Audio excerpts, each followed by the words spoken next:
Hola y bienvenidos. Hoy vamos a analizar a fondo una organización que, bueno, desde 1949 ha sido una pieza clave en la seguridad internacional.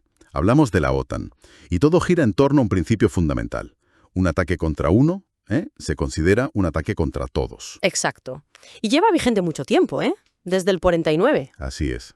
Hoy, pues, vamos a hacer una exploración a fondo de la organización del Tratado del Atlántico Norte, la famosa Alianza Atlántica. Tenemos bastante documentación sobre cómo se estructura, qué objetivos tiene y, bueno, cómo se gestionan el día a día.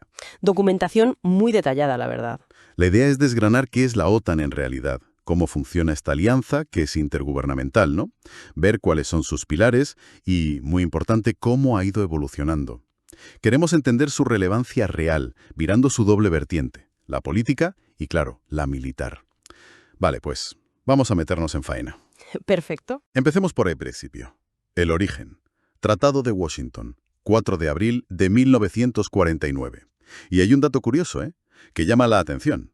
El tratado original, con su preámbulo y sus 14 artículos, nunca ha sido modificado. En más de 70 años. Sí, ¿es llamativo? Su nombre completo para que no haya dudas. Organización del Tratado del Atlántico Norte. Que no se haya reformado, ¿qué nos dice? ¿Que los principios eran muy sólidos o que es muy difícil cambiarla?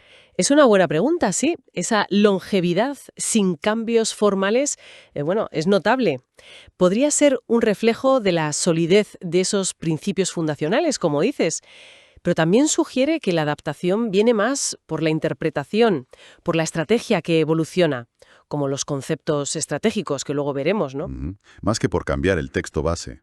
El núcleo, como bien decías, es ese sistema de defensa colectiva, el famoso artículo 5. El artículo 5. O ya en el artículo 51 de la Carta de Naciones Unidas, sobre el derecho a la legítima defensa. La idea es sencilla pero potente. Un ataque armado contra uno o varios aliados, ya sea en Europa o en Norteamérica, se considera un ataque contra todos. Contra todos. Y eso abre la puerta a una respuesta colectiva. Pero es crucial entender dos cosas. Es una alianza defensiva, su propósito es disuadir, no atacar, y es intergubernamental. Intergubernamental. O sea que las decisiones las toman los países. Exacto. Los Estados miembros soberanos. No hay una autoridad por encima de ellos. No es supranacional. El fin es disuadir amenazas y proteger la seguridad. Y claro, el contexto original era muy claro, ¿no? La Europa de posguerra, la tensión reciente con la Unión Soviética. Efectivamente. Fue la manera de organizar la defensa occidental frente a lo que se percibía como una amenaza.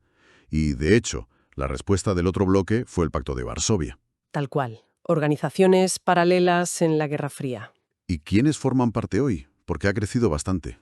Sí, ha habido varias ampliaciones. Ahora mismo son 32 países miembros. Suecia ha sido la última incorporación. La más reciente, sí. Y además de los miembros de pleno derecho, hay 19 países socios. Colaboran estrechamente, tienen representantes allí. Entiendo. Y la mayoría son europeos, pero con los dos grandes pilares norteamericanos, Estados Unidos y Canadá. Eso es.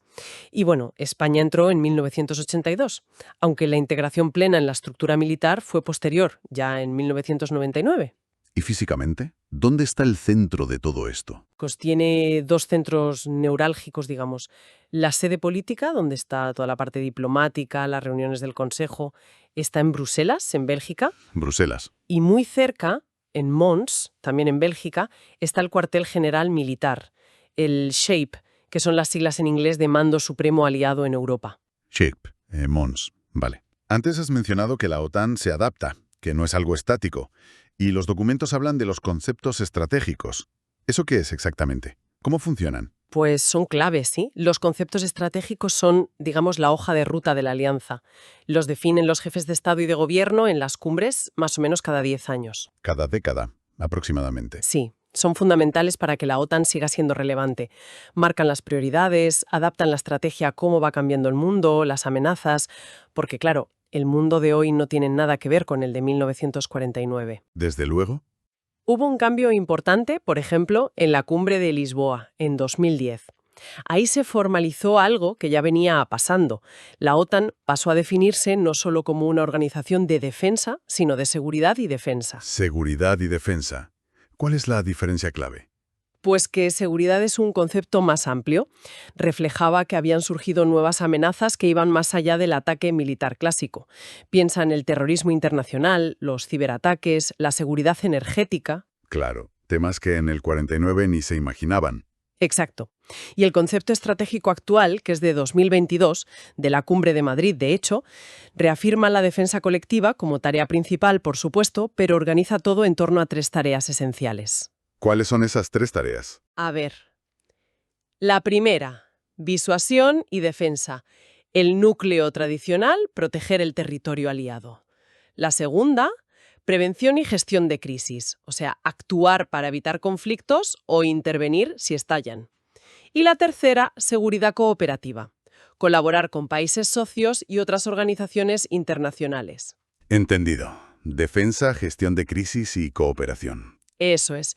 Y es interesante ver cómo intentan equilibrar esa misión original de defensa con los desafíos del siglo XXI. Y siempre subrayando el compromiso con resolver las disputas por medios pacíficos. Eso sigue estando ahí. Vamos a esa parte política que mencionas. Se dice que la OTAN promueve valores democráticos. Más allá de la declaración de intenciones, ¿eso cómo se ve en el día a día? ¿Es sobre todo a través de la consulta entre los aliados? En gran medida sí. La OTAN funciona como un foro político permanente. Los 32 miembros se consultan constantemente sobre cualquier tema que afecte a su seguridad. La idea es compartir información, hablar de las preocupaciones de cada uno y, bueno, idealmente, llegar a posiciones comunes. ¿Y quién dirige ese debate, esa consulta? La figura central en la parte civil es el secretario general. Es el máximo funcionario internacional de la OTAN. Preside el órgano clave de decisión, que es el Consejo del Atlántico Norte, el CAN, y actúa como portavoz principal.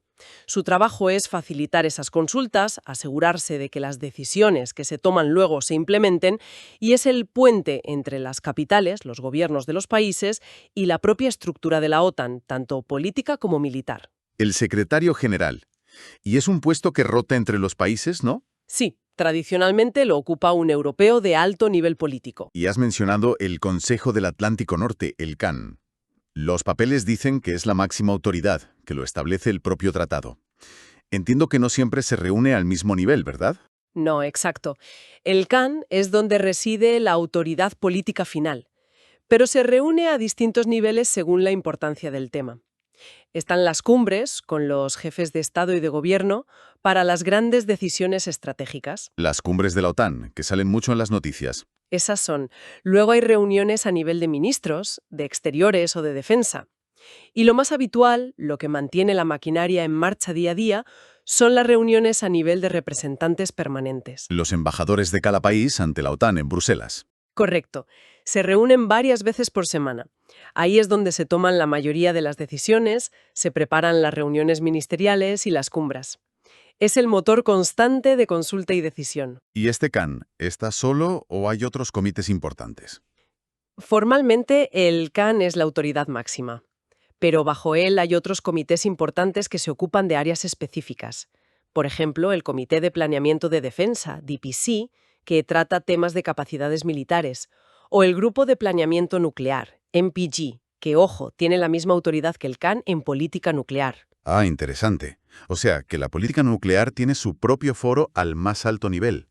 Sí, y todo esto lo coordina el secretario general, con el apoyo de un equipo civil internacional, el llamado Estado Mayor Internacional. Vale. Y hay un aspecto del funcionamiento político que me parece crucial por lo que decías antes. El consenso. Exacto. La toma de decisiones por consenso. ¿Puedes explicar un poco más cómo funciona eso? Porque suena complicado con 32 países. Complicado y definitorio. Es que es la piedra angular de la alianza. Todas las decisiones en la OTAN, absolutamente todas, desde una declaración política hasta la decisión de lanzar una operación militar, requieren el acuerdo unánime de los 32 miembros. Unánime. O sea, que si uno dice que no... Si uno dice que no, no hay decisión. No hay votaciones por mayoría. Se debate hasta que se alcanza un consenso, una decisión que todos puedan aceptar. Vaya. Es la mayor garantía de que se respeta la soberanía de cada país y de que las decisiones tienen el respaldo total de la alianza. Pero, claro, bueno, ya te imaginas que esto puede afectar a la rapidez con la que se toman las decisiones, ¿no? Desde luego. Le da una solidez enorme a lo que se decide, pero la agilidad puede resentirse. Es el eterno equilibrio de la OTAN. Y esto nos lleva perfectamente a la otra cara, la militar. Los documentos insisten mucho. La acción militar es el último recurso, siempre después de intentar la diplomacia. Siempre. Y las operaciones se hacen o bajo el artículo 5, la defensa colectiva, o con un mandato del Consejo de Seguridad de la ONU. Correcto. Esos son los dos marcos principales para una acción militar de la OTAN. Pero, en la práctica, ¿cómo se organiza? ¿Tiene la OTAN un ejército propio con sus tanques y aviones esperando órdenes en una base? Pues no, esa es una idea bastante extendida, pero errónea. La OTAN como organización tiene muy pocas fuerzas militares permanentes propias. Su gran fuerza militar reside en su capacidad para coordinar. Coordinar las fuerzas que aportan los países miembros. Exactamente. Cuando el CAN, la parte política, decide lanzar una operación, se hace una petición a los países aliados para que contribuyan con tropas, barcos, aviones, lo que haga falta. Son contribuciones voluntarias para esa misión concreta. O sea que dependen de la voluntad de los miembros en cada caso. Totalmente. Y una vez que la misión termina, esas fuerzas normalmente vuelven a estar bajo el mando de sus respectivos países. La máxima autoridad militar dentro de la OTAN es el Comité Militar. El Comité Militar. ¿Quiénes lo forman? Lo forman los jefes de Estado Mayor de la Defensa, los GEMAZ, como decimos en España, de todos los países miembros. Los militares de más alto rango de cada país. Eso es. Su función es asesorar al CAN, a la parte política, sobre temas militares. Y sobre todo, traducir las decisiones políticas en directrices y planes militares concretos. Dan la orientación estratégica a los mandos militares que ejecutan las operaciones. Entonces, si el Comité Militar asesora y planifica a nivel estratégico, ¿quién manda realmente en una operación sobre el terreno? Los documentos mencionan una figura clave, el comandante supremo aliado en Europa, el SACEUR. Sí, el SACEUR. Es una figura absolutamente fundamental en la estructura militar. Suena importante, desde luego. Lo es. El SACEUR es el comandante militar responsable de la conducción general de todas las operaciones militares de la OTAN. Tradicionalmente es un general de 4 estrellas del ejército de Estados Unidos. Siempre un estadounidense. Por tradición y por el peso militar de EEU en la alianza, sí, su cuartel general es el SHAPE, en Mons, Bélgica, que mencionamos antes. El mismo sitio que el cuartel general militar. Claro, porque él es el jefe de ese cuartel general. Desde SHAPE, el SACEUR y su equipo planifican y dirigen las misiones que aprueba el CAN y tiene línea directa con las autoridades militares y políticas de todos los países aliados. Es, digamos, donde la estrategia política se convierte en acción militar coordinada si llega el caso. Entendido. SACEUR en SHAPE Mons. Y bajo él, ¿cómo se organiza la estructura de mandos? Debe ser compleja. Lo es, pero se puede simplificar en 2 grandes pilares, 2 mandos estratégicos que dependen del Comité Militar y reciben directrices del SACEUR para la parte operativa. A ver, ¿cuáles son? Por un lado, está el Mando Aliado de Operaciones, ACO, Allied Command Operations. Su sede es precisamente SHAPE, en Mons. Este es el mando responsable de planificar y ejecutar todas las misiones y operaciones militares de la OTAN. El que hace el trabajo sobre el terreno, digamos. Exacto. Y de ACO dependen otros cuarteles generales más específicos. Hay cuarteles generales conjuntos regionales, como el de Brunssum en Países Bajos o el de Nápoles en Italia, y mandos para cada dominio. Aéreo en Ramstein, Alemania, terrestre en Izmir, Turquía, y marítimo en Northwood, Reino Unido. Y España también alberga alguno importante, ¿verdad? Sí, España alberga un cuartel general terrestre de alta disponibilidad de la OTAN en Bétera, Valencia. Es una unidad muy importante, capaz de desplegarse rápidamente. Vale. Ese es ACO, el mando de operaciones. ¿Y el otro pilar? El otro es el Mando Aliado de Transformación, ACT, Allied Command Transformation. Este tiene su sede principal en Norfolk, Virginia, en Estados Unidos. En EUEU. ¿Y qué hace este mando? Si ACO opera, ACT ¿qué hace? ACT mira hacia el futuro. Su misión es preparar a la alianza para los desafíos que vendrán. Analiza cómo serán los conflictos del mañana, qué capacidades necesitará la OTAN, desarrolla nuevas doctrinas, impulsa la innovación tecnológica y supervisa el entrenamiento y los ejercicios militares para asegurarse de que las fuerzas aliadas estén preparadas y puedan trabajar juntas eficazmente. O sea, ACO es el presente de las operaciones y ACT es el futuro, la adaptación. Muy bien resumido, sí. ACT tiene varios centros subordinados y una red de centros de excelencia especializados en distintas áreas. Y mencionabas también antes algo de unos centros aéreos, KOC, creo. Sí, los CAOGs, Centros de Operaciones Aéreas Combinadas, son unidades más específicas que dependen de ACO y se encargan de la vigilancia y defensa del espacio aéreo de la OTAN en su zona de responsabilidad, 24 horas al día, 7 días a la semana. Hay 3 principales. ¿Dónde están? Uno en Uede, en Alemania, otro en Pollo Renático, Italia, y el tercero en Torrejón de Ardoz, aquí en España. Y es importante señalar que el CAOG de Torrejón es actualmente el único cuartel general de la OTAN de este tipo específico en territorio español. Muy claro, toda una estructura militar compleja, pero con una lógica detrás. Volvamos un momento a una de esas 3 tareas esenciales que comentaste antes, la gestión de crisis.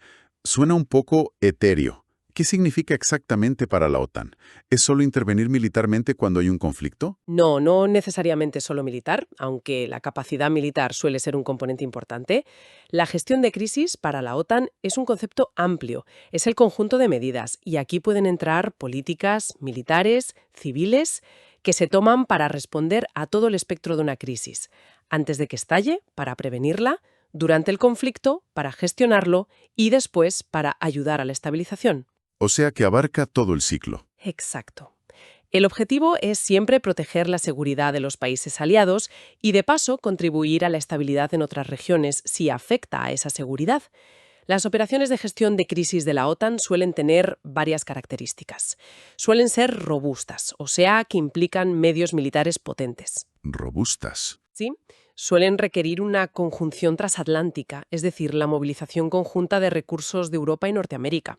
Y a menudo participan también países socios, que no son miembros de pleno derecho, pero colaboran. Entiendo.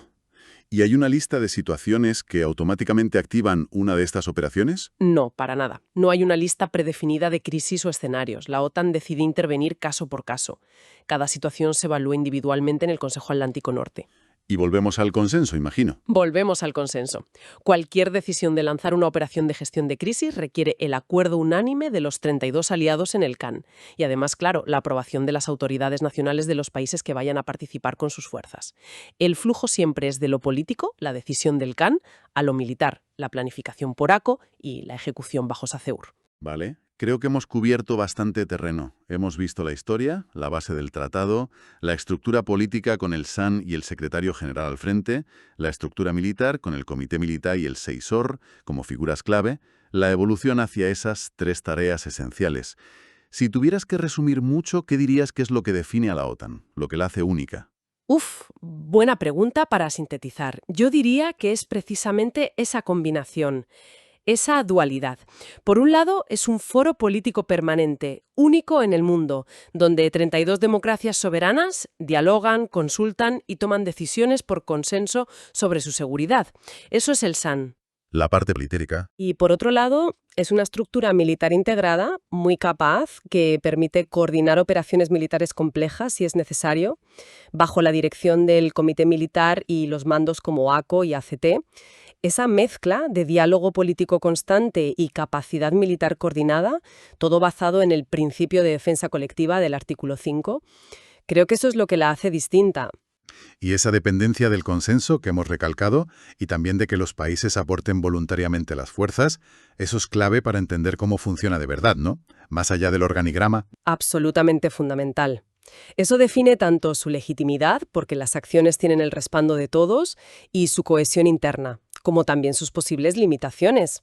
La rapidez de respuesta, la disponibilidad real de fuerzas. Todo depende de la voluntad política de 32 capitales distintas en cada momento. Entendido. Bueno, pues creo que podemos ir cerrando este análisis a fondo de hoy. Hemos visto cómo nació la OTAN en 1949, con ese pilar de la defensa colectiva. Hemos desgranado su estructura dual, la política, con el Consejo Atlántico Norte y el Secretario General, y la militar, con el Comité Militar y el SEACEUR. Hemos subrayado esa regla de oro del consenso y hemos visto cómo ha evolucionado para centrarse hoy en 3 tareas clave: disuasión y defensa, gestión de crisis y seguridad cooperativa. Sí, Creo que hemos tocado los puntos esenciales para entender qué es y cómo funciona. Y como reflexión final, ¿algo para darle una vuelta? Pues mira, volviendo a esa característica tan central que es el consenso, si pensamos que cada decisión importante, desde la estrategia general hasta un despliegue concreto, necesita el visto bueno unánime de 32 países, cada uno con sus intereses, su política interna, sus percepciones, ¿cuál crees que podría ser el mayor desafío práctico para la OTAN, para su agilidad, para su velocidad de reacción ante las crisis futuras? Porque crisis habrá y seguramente exigirán respuestas rápidas en este mundo tan volátil que tenemos. Una pregunta muy pertinente, desde luego. El desafío de la agilidad frente a la necesidad de unidad. Ahí queda para la reflexión.